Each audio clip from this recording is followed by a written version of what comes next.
Half of the year is gone and your resolution to lose weight, learn a new language, read 5 books every month, or whatever you set for yourself has not improved even a little bit. Let's look together on why is this the case and how you can improve it for the second half of this year. First problem is that your resolution is probably too big. The problem is that we set these huge goals, but we don't do anything regularly and consistently to achieve those goals. For example, you can't expect when you are starting from scratch to speak fluently Chinese at the end of this year when you refuse to learn every single day for several hours to achieve the goal of fluency. The important thing is to learn a little bit every single day, but even though when you set for yourself as a complete beginner to be fluent in Chinese at the end of this year, that's not possible. When we dream big, we need to act big. There is nothing wrong with setting big goals, but then you need to come up with an actionable plan that will help you achieve that result. So in case you really want to speak fluently Chinese, I don't know why I said example of speaking fluently Chinese, but whatever, it can be anything what you set for yourself and it's too big. You have to think of ways why you want to achieve that goal first of all and how you're going to get there. And if your motivation is big one, like you want to start a new job in China or you want to go to an exchange there, and you set for yourself this huge goal, you need to dedicate every single day some time towards that goal. You will have to spend less time in other areas. So you can't set, let's say, 50 big goals and expect that you are going to meet them at the end of the year. I'm telling you, you will not meet a single one if you just set huge goals. It's good to set one big goal towards which you are working on the whole year and then several smaller ones. It's important to get just one priority for the year, because when you get several ones, you will not achieve anything in the end. When we dream big, we need to act big. And there is nothing wrong with dreaming big and wanting to achieve great things.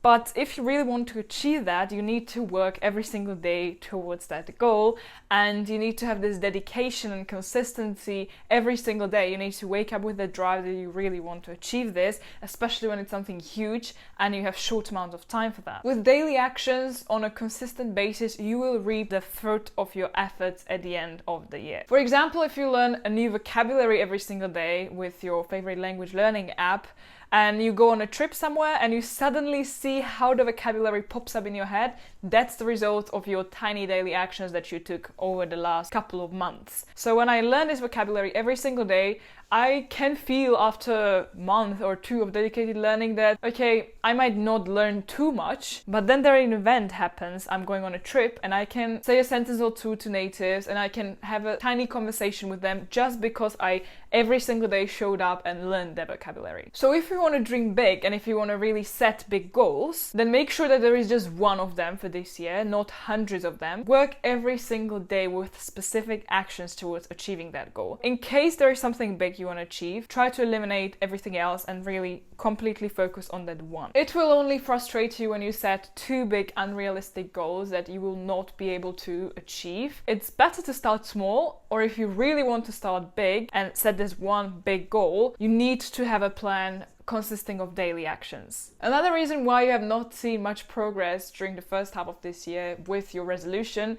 is that it's too vague. We have to be crystal clear on what our final goal is. Otherwise, we won't muster the motivation to work towards the goals. For example, with our goal to learn how to speak fluently Chinese, which is a wrong goal because you can't from scratch to learn fluent Chinese by the end of this year. Let's say you want to improve your Chinese, you already know something. You need to be crystal clear on specific steps you want to do every single day, which means you need to have prepped language resources, the app you're gonna use, times of the day when you're gonna practice specific language skills such as listening, reading, writing. You need to have this, and you have to have this clearly somewhere on paper so you know what you're going to do. You're not vague, you know exactly what's the next step in your process.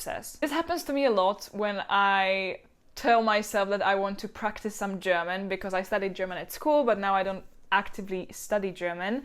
And sometimes when I sit down on a couch and tell myself, okay, now let's go and watch some German news or some show, something that's in German so I can listen and make sure that I understand and maybe learn some vocabulary.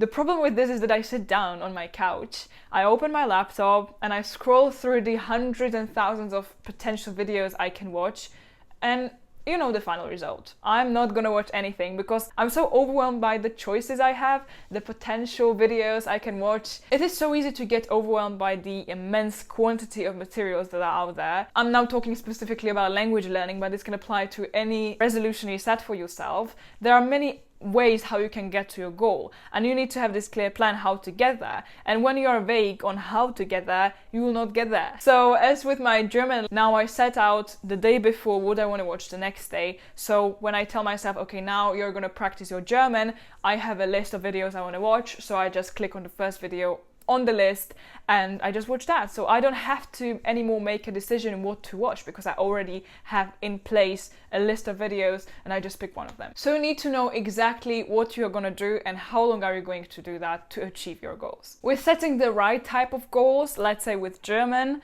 I will not say I'm gonna watch something every single day because I will not end up watching it. But when I tell myself I'm going to watch Deutsche Welle news every day at 8 o'clock for 25 minutes, it's much more likely that I'm gonna really watch Deutsche Welle because I set this as my language learning resource for the next month or two and I'm gonna do it. But when I say I'm gonna watch some German, I probably won't, and I won't. The third and the most important reason why we fail our resolutions is that 1 year is just too long. What you should do instead is to forget about the whole year and forget about setting New Year's resolution and focus on smaller chunks of time. For example, 3 months. 3 months work perfectly because it's not too little time to make a change. 3 months is quite a long time, but it's not too long, so you do not end up setting some vague resolutions that are too big. Okay, this is the whole year. And look, we are in June right now. If you're watching the video when it's released. It's June, and if you manage to make some progress on your goals with some vague 1 year resolutions, then congrats. But otherwise,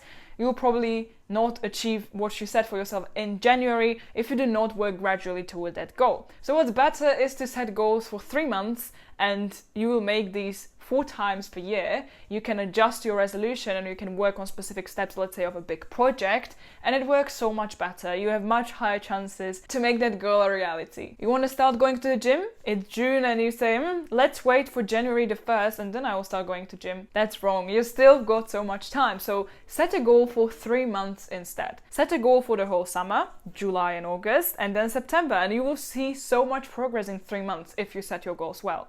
Or if you are thinking right now, okay, I'll start a new gym membership in September when there are going to be some student discounts, you will be missing on 3 months of consistent workouts that you can do to transform the way how you look. So forget the whole concept of yearly goals and focus on the next 3 months instead. That's what I'm doing right now. I'm setting goals for 3 months. And then I sometimes even break it down for each month. So I know exactly what I'm working on right now and I don't get distracted because there are some areas where I realized now in June that I'm so behind and there is no way I'm gonna make that big goal, which I talked about in the first step. You can't set a huge goal and expect it's gonna magically happen sometime during the year. You need to work towards it. Last but not least is motivation, and you need to know why you're doing what you're doing. You want to achieve something for a reason. So make sure you put it somewhere on a nice board so you see it every single day. This nice 3-month goal, which you can break down even further. You're doing this for yourself to become better, to move yourself, to grow, to get out of your comfort zone. And when you have it clearly visible in front of you and you can look at it every single day, whether it's a wallpaper on your phone or a sticky note somewhere on your desk, you will see it every single day and it will motivate you to keep going. I wish you all the best. We've still got 6 months to achieve something. Go grab your diaries, grab your yearly resolutions and transfer them into 3 months actionable goals that you can really achieve. And I wish you all the best. Have a good day. Bye.